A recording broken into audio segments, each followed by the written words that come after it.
Alors bonjour à toutes et à tous. Je vous souhaite tout d'abord la bienvenue. Ça fait grand plaisir d'être avec vous aujourd'hui pour mettre en contexte, mais surtout lancer cette importante discussion sur la finance durable, une thématique qui s'inscrit plus que jamais dans un courant dominant, en cette période où la population mondiale demeure toujours aux prises avec la pandémie. Je vous remercie d'être présents virtuellement en si grand nombre et je remercie également chaleureusement nos 3 panélistes d'avoir accepté de nous partager aujourd'hui leurs perspectives et réflexions.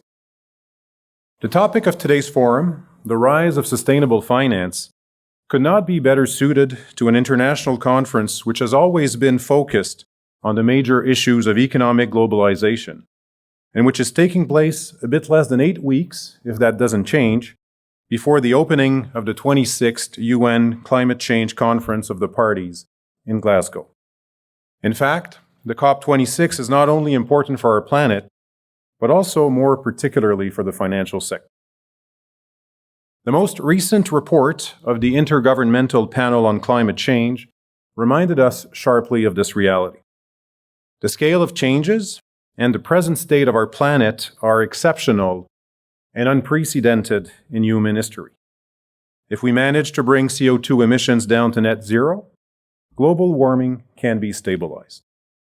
Under the leadership of Mark Carney, one of the important objectives of the COP26 will be to ensure that each professional financial decision can take climate change into account. It is an ambitious but necessary goal. The next decade is crucial, and we cannot afford to lose it. In recent years, or even in recent months, there has been, I believe, a double collective awareness which has significantly accelerated the developments in the area of sustainable finance. First, there's a real recognition shared by many actors that climate change represents a systemic risk for the entire economy and our financial system. Second, there's an acknowledgement that in order to face the multiple challenges posed by climate change, the contribution of everyone is needed, including the financial sector. To be successful, a significant amount of capital will need realignment towards companies that innovate and work on the development of real and concrete solutions, leading us to carbon neutrality by 2050. Let me summarize my thinking on the topic very clearly as follows. There cannot be finance and sustainable finance. Finance must be sustainable, period. Cela dit, comment en arriver à véritablement traduire cette conviction en réalité? Quel devrait être le rôle des régulateurs de marchés financiers à cet égard? Ces questions interpellent directement l'ensemble des régulateurs à l'échelle mondiale, notamment dans le cadre des travaux de l'Organisation internationale des commissions de valeurs, auxquels l'Autorité des marchés financiers participe activement. Évidemment, toutes les juridictions n'iront pas nécessairement au même rythme, ni avec la même intensité. Cependant, un consensus semble se dégager sur certaines grandes orientations de politique publique ou d'approches réglementaires qui peuvent être adoptées afin de contribuer à l'émergence d'un système financier plus durable. Celles-ci ont été identifiées et documentées dans le cadre d'un rapport conjoint de l'Organisation des principes pour l'investissement responsable et de la Banque mondiale, rendu public en décembre 2020. La première de ces grandes orientations de politique publique est celle qui est considérée par de nombreux acteurs comme un prérequis afin de véritablement rendre le système financier plus durable, et la divulgation par les émetteurs d'informations relatives aux facteurs ESG, les facteurs environnementaux, sociaux et de gouvernance, et plus particulièrement la divulgation concernant les répercussions des risques liés au changement climatique, et ce, conformément au cadre de divulgation proposé par le Task Force on Climate-Related Financial Disclosures, le TCFD. D'ailleurs, à ce sujet, les autorités canadiennes en valeurs mobilières, soit le Conseil composé des autorités provinciales et territoriales en valeurs mobilières du Canada, que je préside depuis avril 2015, publiera pour consultation au cours des prochaines semaines d'importantes modifications réglementaires visant justement à rendre obligatoire une divulgation qui s'inspire directement des recommandations du TCFD. Je vous invite d'ailleurs d'avance à vous y intéresser. The other major policy orientations put forward by the UN Principles for Responsible Investment and the World Bank relates to shareholder engagement, investors' duties to incorporate ESG-related consideration in their investment decision-making, and taxonomies of sustainable economic activities, defining common and clear criteria to classify projects or investments as green or sustainable. The Autorité des marchés financiers supports the implementation of these policies by actively participating in various initiatives, both nationally and internationally. So to conclude these opening remarks, sustainable finance is currently a major trend and a driving force of financial markets that does not seem to know any borders. Our panelists will approach it from several viewpoints, including the interface between regulators, government policymakers, and private sector initiatives, bearing in mind the need to be agile and to adapt to all these relatively new issues, for which our collective understanding is still developing day by day. Alors, je vous remercie de votre attention et je cède maintenant la parole à mon collègue Hugo Lacroix qui animera la discussion.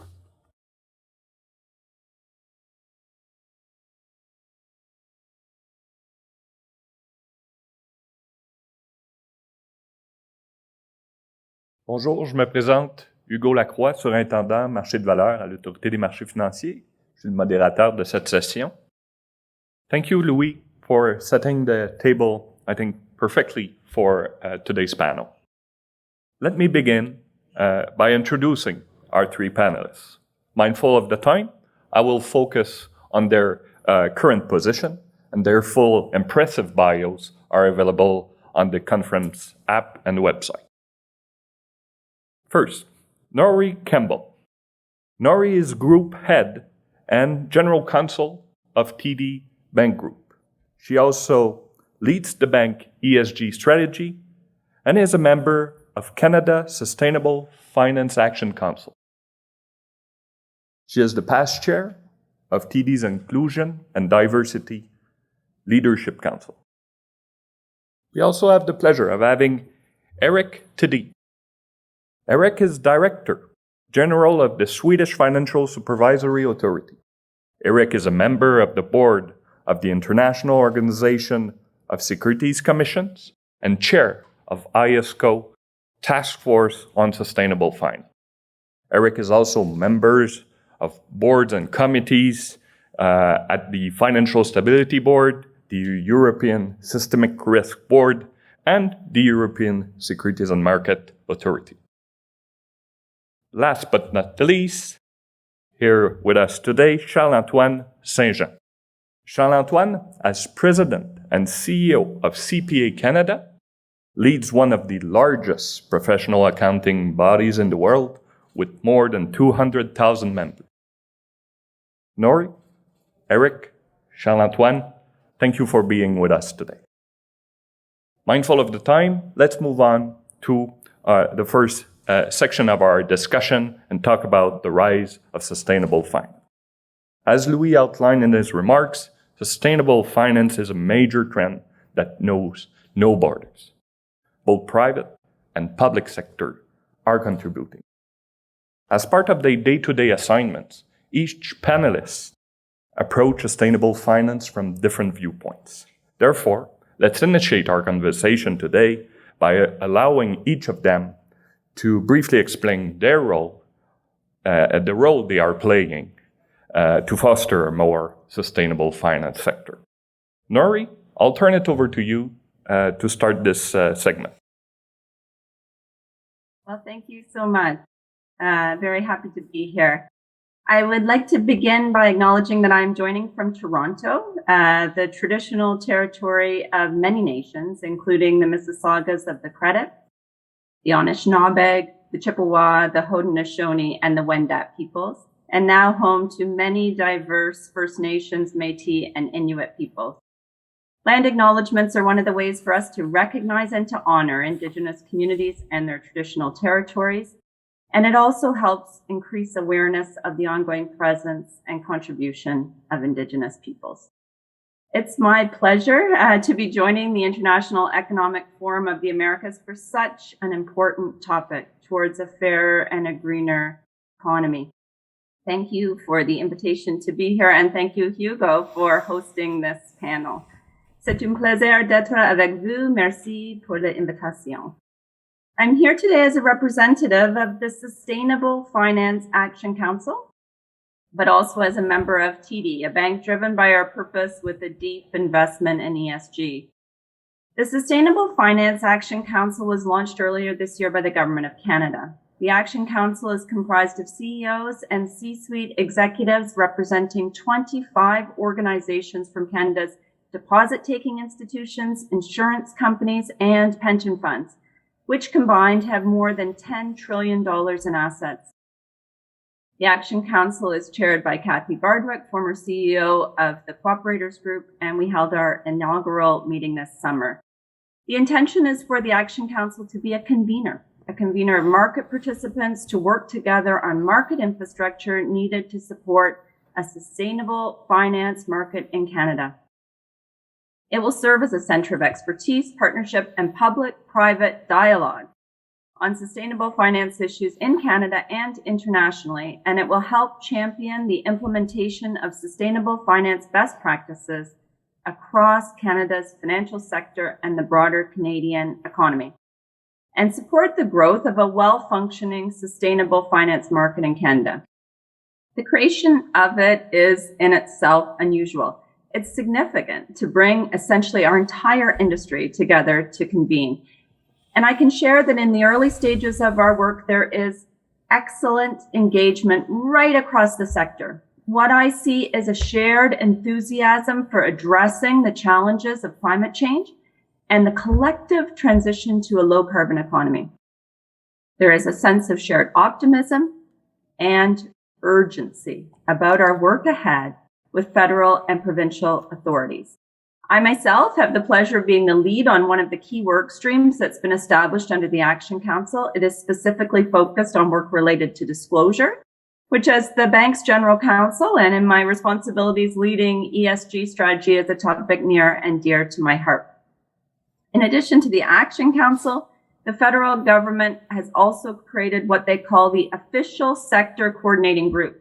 This group brings together public sector participants from both the federal and provincial entities, including provincial securities regulators, the Bank of Canada, OSFI, and federal departments around one table that are all concerned about these issues. So this is actually quite a unique and I think very helpful construct that brings together both federal and provincial entities around one table, all concerned about the same issue. And having the coordinating group join the Action Council for our inaugural meeting was an excellent first step. And finally, just as Hugo mentioned, one of my responsibilities at TD is our ESG strategy, a strategy integrated into our enterprise strategy and core to our purpose to enrich the lives of our customers, our colleagues, and our communities. Only a few short years ago, ESG was thought of as more of a corporate citizenship kind of topic. How do we do good, help society, create a better tomorrow? That's all still really important. But ESG is no longer something we do, an extra. It is slowly becoming how we do everything. Climate change, diversity, social equity, responsible corporate behavior, these topics are front and center, especially in banking and definitely for us at TD. And that reflects the expectations from customers, shareholders, our own people, and the broader public. I'm proud of our leadership. We were the first bank in North America to become carbon neutral, the first in Canada to issue a green bond, and we are the only North American bank on the Dow Jones Sustainability World Index. We're also the first Canadian bank to announce our alignment to the Paris Agreement with a target to achieve net zero emissions from greenhouse gas by 2050 from our operations and our financing activities. Getting to these targets we set for ourselves is about taking a whole bank approach. And while ESG is specifically in my job description, the real opportunity and the way that we look at it is that all 90,000 colleagues have a role to play. And they consistently tell us in our annual employee survey how much they value TD's leadership in areas like environment. We are working on ways to harness that passion, that energy, that expertise to drive the innovation we need to reach our ambitious goals and lead our industry forward. And I look forward to the conversation we're about to have. Thank you, Nori. TD is certainly a leader. I'll turn it quickly to Eric.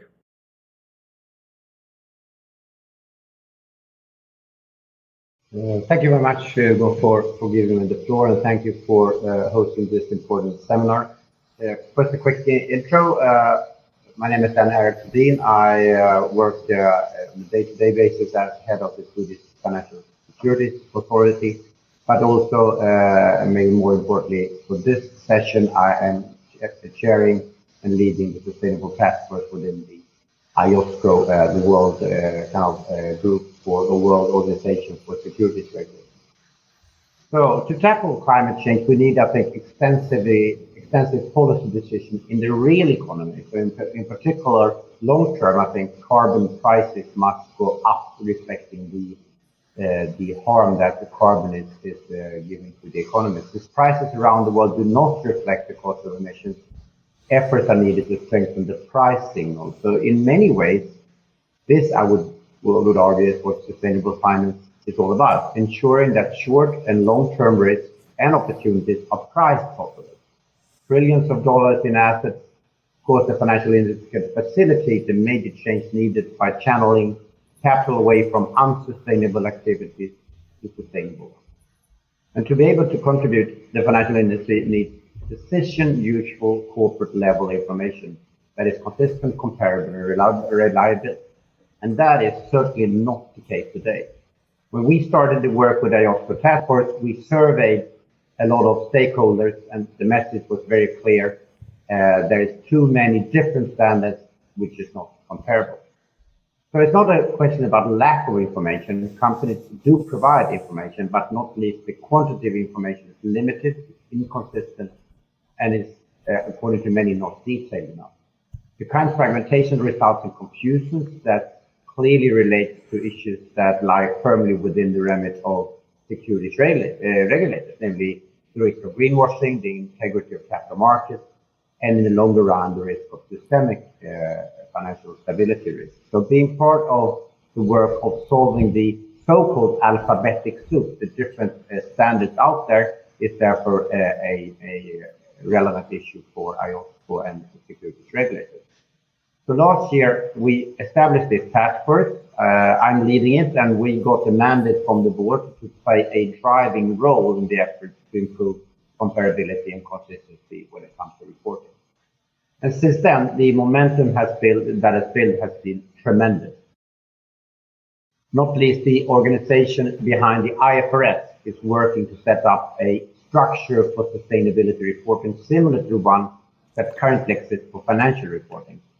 And here IOSCO has a critical role to play in helping to shape the future architecture. And together with the IIFRS Foundation, we are exploring how to best shape IIFRS' future role in corporate reporting.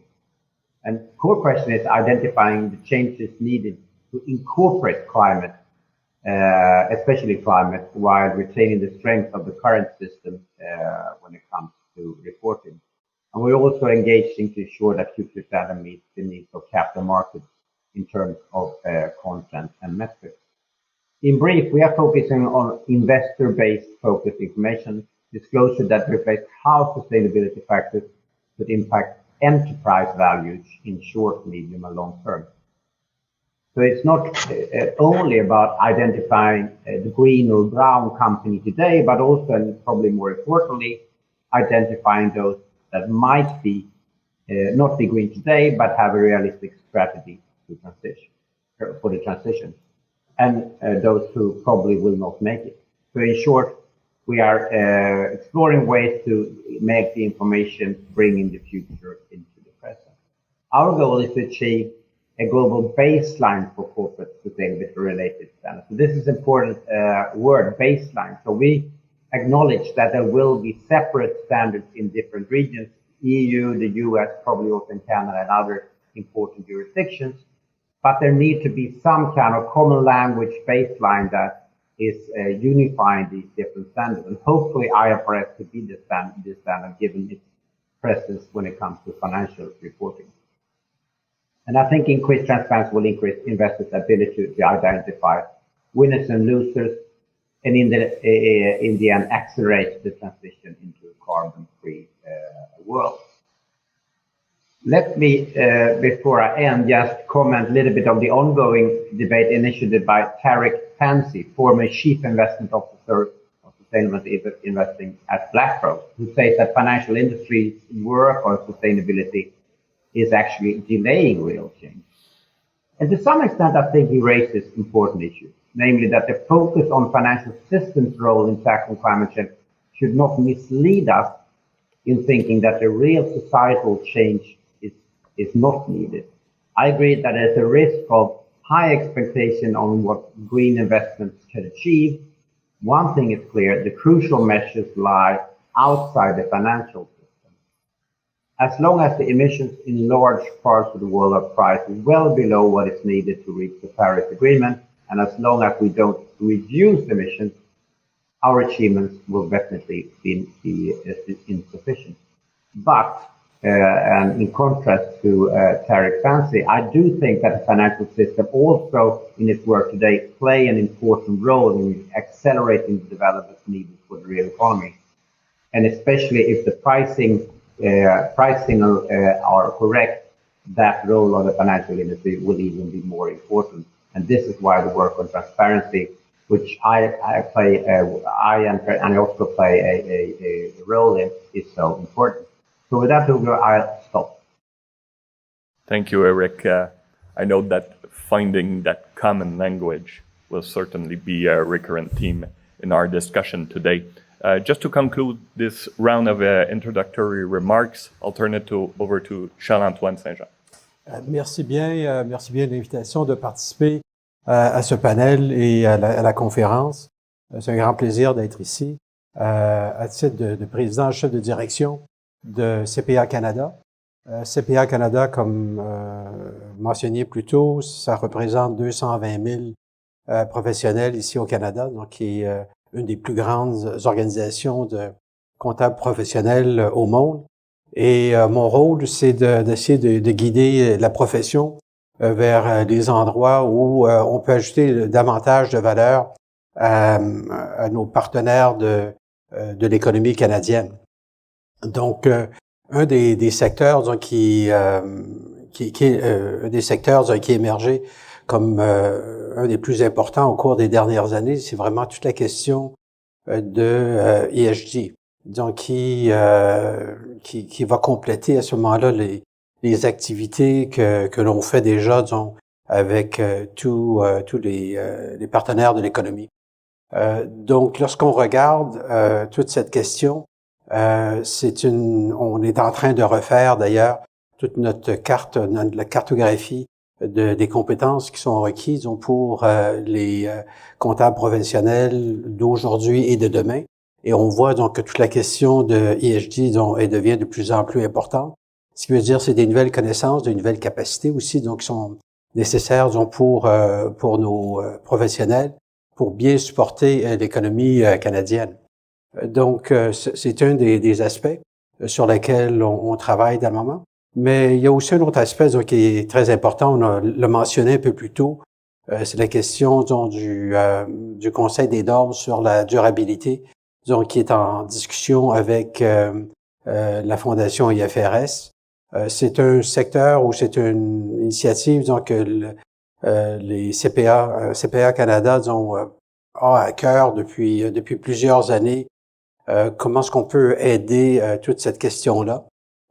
Plutôt, CPA Canada en fait partie d'initiatives avec le GRI, c'est Global Reporting Initiative. On a aussi travaillé de près avec the IIFRS, the Prince Charles City Foundation, pour essayer d'amener davantage d'attention sur toute cette question-là. Dernièrement, dans la dernière année, CPA Canada, disons, avec tous ses partenaires ici au Canada, on en a assemblé plus d'une cinquantaine, comment est-ce qu'on pouvait aider la Fondation IIFRS à concrétiser le Conseil sur la durabilité. Il y a toutes les discussions donc, qui ont lieu dans le moment donc, sur la configuration de ce Conseil-là, quelle serait peut-être la première norme, la norme omnibus et tout ça. Et CPA Canada ont travaillé avec la Fondation pour peut-être faciliter la création de ce Conseil-là. Donc, qui a amené tous les joueurs de l'économie canadienne, le gouvernement fédéral, les gouvernements provinciaux, les gouvernements municipaux, toutes les grandes banques, les grands fonds de pension, les Maple Leaf, comme on les appelle. Donc, ils sont tous joints à CPA Canada pour faciliter cette initiative-là. So, I'm just going to conclude a few words. CPA Canada is very pleased to be here today to say to this conference, and look forward to the discussion to see with our colleagues here. And we really want to help to see how to make this virage, this turn to the of the green finance to see a reality, and today, not tomorrow. So we're working hard to see with all the partners to make it happen. So maybe on this note, I'll pass back the baton to you, my friend. Thank you. Merci, Charles-Antoine. So let's move on to an important theme of discussion, I think, in any sustainable finance panel. So listening to each of you, what is clear to me is that this is, there's no one stakeholder that can do it all. I would like to hear your perspective on what you believe or what you believe or what should be the responsibilities of the private versus the public sector, or even, if you dare, the government or versus the regulator. Mm-hmm. I would also be glad to hear if you identified where they can converge or even create synergies. So on that, Eric, as chair of IESCO Sustainable Finance Task Force, you certainly gain a well-informed perspective speaking with a lot of stakeholders. So I'll turn it over to you to initiate, I think, that important segment of our discussion today. No, thank you. But no, I think this is an extremely important question because for us as regulators, this is a little bit different than other issues. Other issues might come as a market failure and then regulators step in or legislators step in. The financial crisis and what followed after that is a very, very good example, I think, with the strengthening of regulation on banks and so forth. This with local sustainability is a little bit the other way around, that actually a lot of the private sector has taken the lead to work extensively with sustainable finance in banks, in mutual funds, in other parts, and of course in the industry, in other quarters as well, in the real economy, so to say. So I think this is much more, let's say, an interplay between private and public sector. Having said that, I think we now come to a little bit of a crossroads where actually the public sector needs to step up and also regulators need to step up. And I sometimes joke and say that this is probably maybe the first and last time that the private sector has come to the regulators and say, please regulate. Because more or less that was what they said in the surveys that we conducted, that, in order to get some kind of, let's say, order, consistency, comparability when it comes to disclosure standards, then there needs to be some kind of coordination, i.e. regulation, from above, so to say. So that thing is one thing. Then I don't think we should be naive. Still that, might be a little bit different perspective here as well. Of course, to regulate it, you would have the public interest as your main kind of driver, whereas of course the private sector will, have equity value or profit as their main driver. But so I think there's a little bit different. So there is of course risk of greenwashing and other things that could actually not be good for the ESG, but basically only good for profit. So there is definitely also a kind of a public interest there to guide us as regulators. But that would be my general thinking around it. Being a regulator myself, I cannot say that I disagree with you, Nori, Charles-Antoine. Any diverging views or different perspectives? No, I think we all agree to say that this is an area to say that with all the forces vives of society, and say must all join forces to make it happen. The private sector, say by allocating its capital, will be looking to see for opportunity to say where you're going to get the best overall performance, not only the financial but the overall performance. But this is where the government must also put in place the framework and the profession. In my case, we do a lot of work on the standard setting. So all the players must work together, and I think we all get it. This time around, we don't have the choice. We must make it happen and happen now. So all the forces, the public, the private, the not-for-profit sector, all have to work together to make it happen. Nori, anything to add? Well, maybe just picking up where Charles-Antoine was, I think maybe a couple examples to illustrate, this, maybe as you talked about.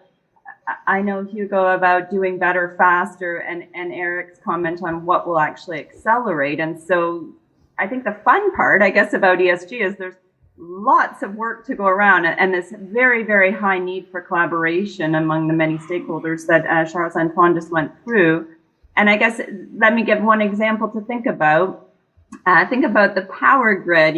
We're obviously headquartered in Ontario, but we are virtually meeting today in Quebec, and both the government of Ontario and the government of Quebec having done such amazing work towards cleaning up the power grid over many years, or having very good power for the businesses that are in their provinces to use. This is a terrific example of something that the government took a lead on, that then assists businesses in how they can curb greenhouse gas emissions.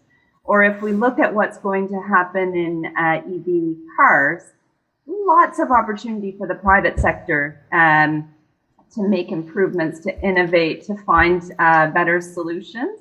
And then the opportunity for the public sector to work on infrastructure, whether that's places for people to plug in their cars over time.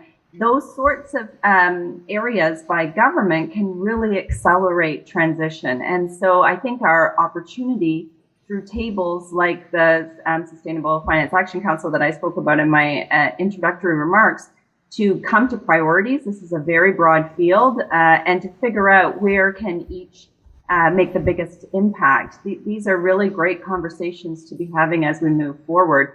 So to go back to your question, I think there are many things each sort of player can do, and our real opportunity is harnessing what each is best at doing. Thank you, Nori, for that.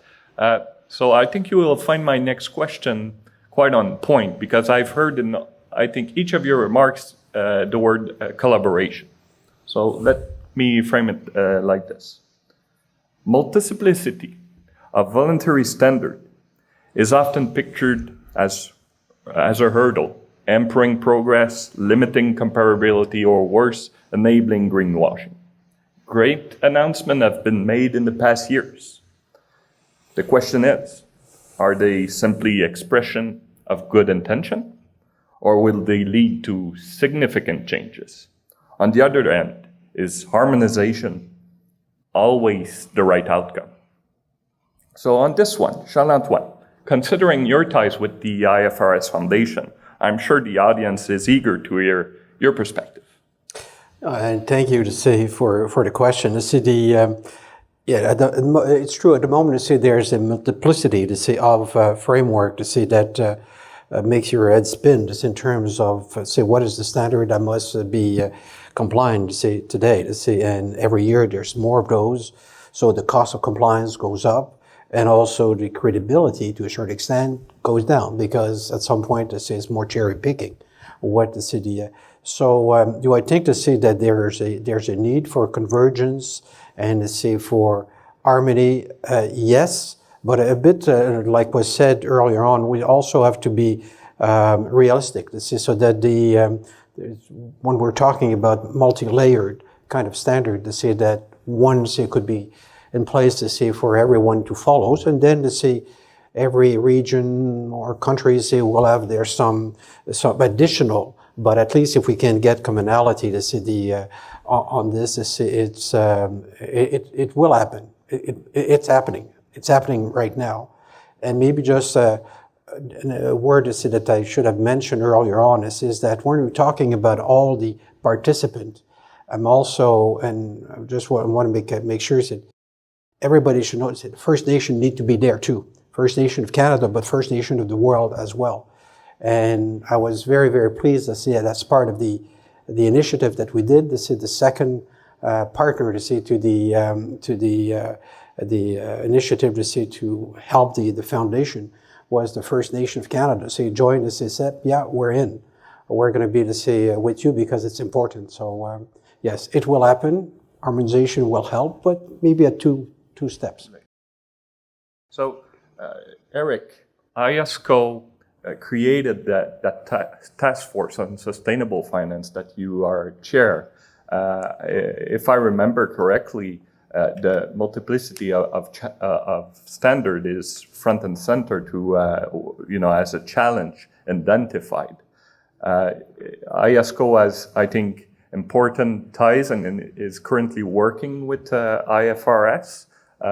Do you have a perspective that you wish to share on this one? No, thank you very much. I think it's a very important question, and a lot of the answers we got when we issued our survey was that some argue that we should have different standards because that was the, let's say, a way to explore which standard would be the winner or the most relevant. So I think that's a case here that you should probably not start to regulate directly in this case, because then probably you would regulate in the wrong way. So it's not what we or IFRS are trying to do, and what we are trying to kind of follow is not that we are trying to build a brand new standard. It's rather that to try to get the best from various different standards into one, let's say, more global standard. So that's what we call a running start, that we actually take the good things from different private standards out there. And also, I think this building block approach, which is one of the kind of key natures of what we're trying to do, is also relevant here. We start, we evaluate, we could build further on. So we start with climate, we will develop, and then maybe we go for social and other parts of ESG. So that is also. But we shouldn't miss one thing, which is extremely important, and my fellow panelists would probably explore further on this, and that's the insurance. The private sector standard, so to say, didn't have the official insurance through the auditor. So then, of course, it becomes a little bit more, let's say, less credible, what you actually, what kind of information you reveal. So we are now trying to have one publicly acknowledged baseline that could be audited and have similar features around the globe. I think that is clearly a step in the right direction. But again, we should not be naive. It's not going to be one single standard for everyone around the globe, but hopefully there will be some features of this standard that will be kind of filter into different standards, and then by doing that, we will form a global baseline and we will have it auditable. And I think that's definitely important for example, when it comes to climate, because climate is truly global. Thanks. Yeah, Nori, being the general counsel for TD, I'm sure in front of those numerous voluntary standards, I guess you have a perspective. Is it a challenge? Is it a good or a bad thing having all those options in front of you? Well, I think that if we were solving an easy problem, we would have solved it already. I think the reason that there is a lot of standards is that ESG comes from the need for companies to really look within themselves and say, what is my unique gift? Where am I doing business? What are my risks? What are my opportunities? How can I contribute to this outcome? And so because each of us are looking for our unique way of contributing, then how we turn around and want to tell our story often leads to unique metrics. Or asset managers are telling a unique story about how they are thinking about ESG in the way that they're managing their books on behalf of clients. And so this is what is obviously leading to such a plethora of standards. I am very much committed to the idea that we must get to more standardized and more comparable measures. And so getting the balance between these two things is really important. And of course, it comes not only from your priorities, but also in then how you are executing. How are you actually making your progress on these initiatives? So I just wanted to share from that perspective. Of course, for an organization like TD, it would make sense that, and has been our history, that we would focus on something like financial inclusion as an ESG initiative, whereas if I were a major manufacturer, of course, I would be putting forward other ways that I can make a contribution. And so this is something that, of course, Eric and his colleagues need to grapple with. How do you come to comparability given this background? And then as we're thinking of how do we do it, obviously we want to integrate these things right into the heart of the bank. And so I think, for example, about initiatives that we have done on our environmental front, one thing that we're very proud of at the bank is the ability to involve our colleagues and our communities in the work that we do. And so, for example, for more than a decade, we've done something called TD Tree Days, and we've planted over 430,000 trees across Canada. And this allows our colleagues to be part of our ESG work. It allows our communities to be part of our ESG work. And so we have set then an ambitious target for the future on that. And so I tell that illustration really, Hugo, just to say, of course, many people are doing many different things to make a contribution. And so coming to your shared metrics is very, very important. And we absolutely must make the progress. And I like Eric's concept of a baseline. But there must also be the opportunity to tell your unique story, because fostering this unique contribution based on the power of the entity to mobilize is really how we will make a tremendous amount of progress. Thank you, Nori. I'm glad to see that we still have a few minutes. We have roughly 5 minutes, so we have a bit of time. I wasn't sure at some point to tackle our last theme, a very important theme, because we spoke and referred to some standards mostly focus on climate change. So here's the last theme. Sustainable finance is often summarized by referring to ESG factors. It's undeniable that the E is gaining more and more traction, a concrete agenda at the international level. So does that mean that the S is getting sidetracked? On this one, Nori, I would like to give you the first shot. Yeah, well, thank you. And it's a great question. Well, I can say at our organization, we are focused on the E, the S, and the G. They are all critically important. And I think about it a little, if you'll accept this analogy, like a parent. You can't really have a favorite child. We must be focused on all three. And in many ways, at least at our organization, the E is the later entrant, or the younger child, the youngest child. So for a major global bank like TD, we have been working on the G for decades, embedding strong risk management, having a highly functioning board and senior executive team. The S for an organization like mine, we've also been on for decades.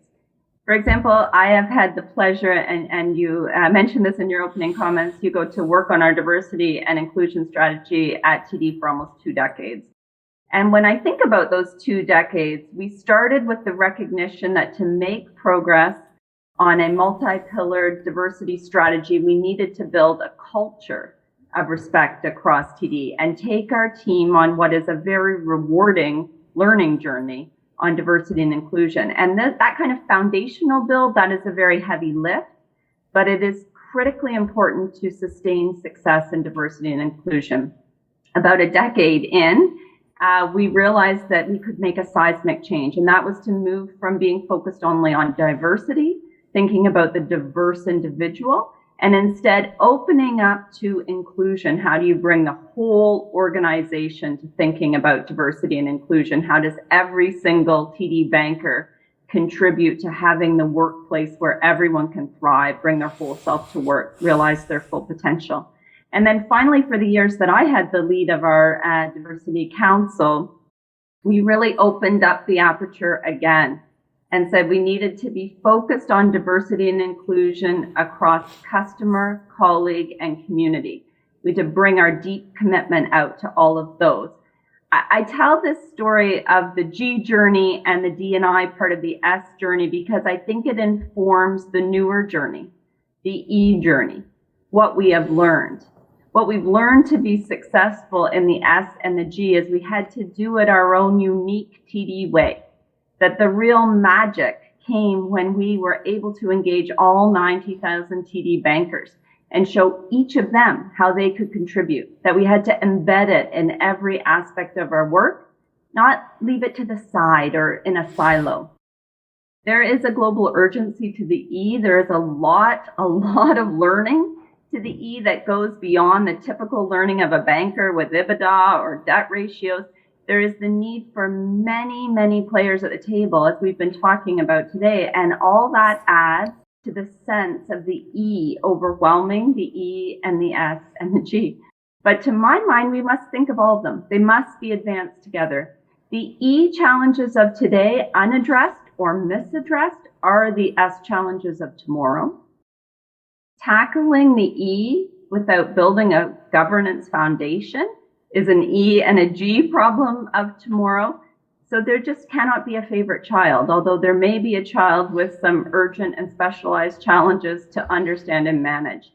And we all know there are still profound challenges in the S that must continue to be addressed. I also think, and this may be a parenthood message too, we have learned a lot in managing the G and the S, and we will use those learnings in managing the G.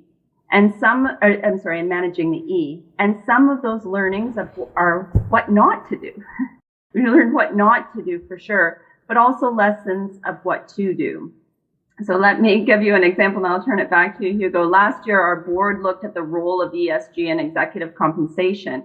And in doing so, it was able to draw on decades of experience in having both colleague and customer satisfaction be a part of how every TD banker is paid. So when they turned their mind to extending into a broader ESG set of expectations for the most senior team, they could build it. They could build it on this strong foundation of a balanced scorecard with not just financial metrics, but broader metrics. I'll turn it back to you there, Hugo. Thank you, Nuri. Right on time. Let me conclude this panel by thanking each of you. Sustainable finance is certainly on the right track with your leadership. Thank you all for listening.